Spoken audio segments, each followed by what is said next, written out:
Subhanahu wa ta'ala. Ingatlah bapak-bapak sekalian, Peter Yongren ini adalah seorang misionaris. Karena dia melakukan doktrinisasi pada orang-orang yang lemah, yang tidak seiman dengan dia. Jadi kalau memang ini bertentangan dengan undang-undang yang ada hari ini, maka saya kira tidak ada alasan bagi kita untuk menolak. Selama ini bertentangan dengan undang-undang tentang keharmonisan antar umat beragama.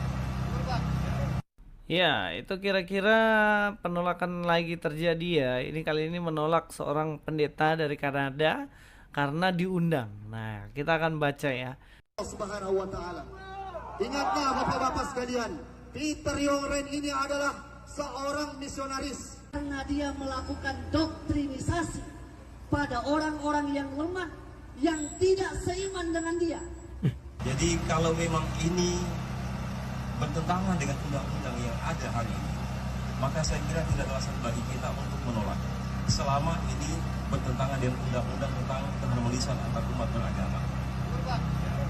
Ya, itu kira-kira penolakan lagi terjadi ya. Ini kali ini menolak seorang pendeta dari Kanada karena diundang. Nah, kita akan baca ya captionnya ini. Kita akan lihat di sini katakan umat Islam Kota Palu tadi siang demo menolak kedatangan pendeta Peter Yongren dari Kanada yang diundang jadi narasumber ya di acara lintas agama. Nah, ini acara lintas agama berarti acara dari berbagai agama di situ, dan Peter Yongren ini dia diundang.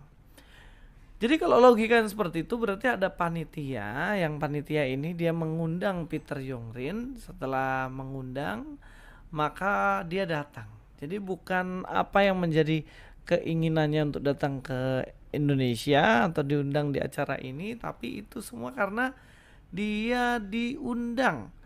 Terus setelah diundang sama panitia, ternyata panitia di situ kerepotan gara-gara ada segelintir orang yang berdemo. Nah, ini demonya menolak kedatangan Peter Yongren.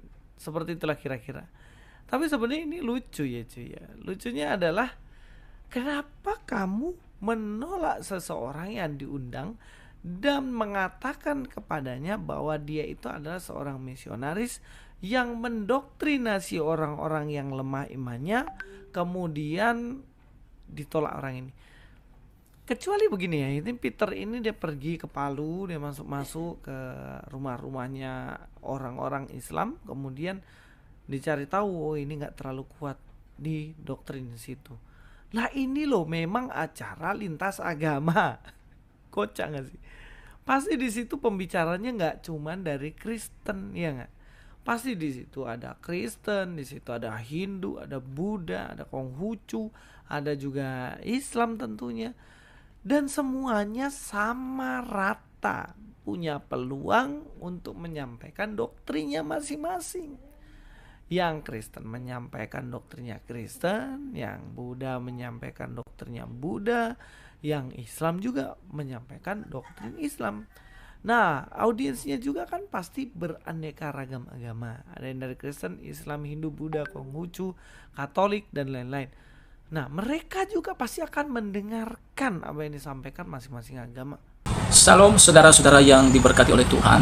Berjumpa kembali bersama dengan saya di channel ini.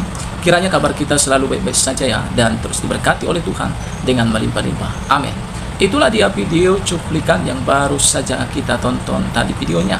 Bagaimana kelompok muslim mengadakan aksi demo untuk menolak yaitu seorang pendeta dari Kanada yang diundang datang ke Indonesia. Nah, ini adalah sesuatu hal yang saya rasa sangat-sangat tipis sekali ya. Sangat setipis tisu ya. Seolah-olah iman mereka itu setipis tisu ya. Mereka begitu takut akan terjadi kristenisasi, dan mereka begitu takut bahwa orang-orang mereka akan murtad dan meninggalkan agama. Kira-kira itu yang mereka takutkan ya teman-teman. Tadi kita sudah dengarkan apa yang disampaikan oleh Bang Louis Prasetyo, bahwa yang namanya lintas agama ya, itu artinya di situ bukan hanya membahas kekristenan, tetapi juga tentunya saling membahas agama yang satu dengan agama yang lain. Dan dalam berdiskusi lintas agama tidak pernah yang namanya ada paksaan. Orang ataupun agama lain bebas menilai seperti apa mereka menilai agama Kristen. Begitu juga dengan agama Kristen bebas seperti apa mereka menilai agama Muslim. Jadi di sini tidak ada paksaan, apalagi yang namanya kristenisasi. Ya, itu perlu kita ketahui. Dan perlu kita pahami bahwa di dalam kekristenan tidak ada namanya kristenisasi. Karena Yesus mengajarkan kepada kami bukan untuk menjadikan mereka menjadi agama Kristen. Tidak ada satu ayat yang mengatakan hal itu. Tetapi di Alkitab jelas diajarkan ya supaya kita itu hanya bersaksi tentang Yesus. Ya. Soal apakah mereka percaya kepada apa yang kita sampaikan itu tergantung kepada mereka. Karena Tuhan tahu manusia itu bukanlah robot yang harus dipaksa-paksa, yang harus diancam baru supaya mereka percaya kepada agama kita. Tuhan tahu mereka bukan robot. Dan perlu kita ketahui bahwa di dalam kekristenan agama Kristen tidak menyelamatkan, tetapi yang menyelamatkan adalah pribadi Tuhan Yesus. Tidak dikatakan kalau kau jadi agama Kristen kau akan masuk surga. Tidak dikatakan seperti itu. Tetapi dikatakan siapa yang percaya kepada Yesus. Percaya itu artinya apa? Mereka melakukan kehendak Tuhan, hidup dalam kasihnya Tuhan.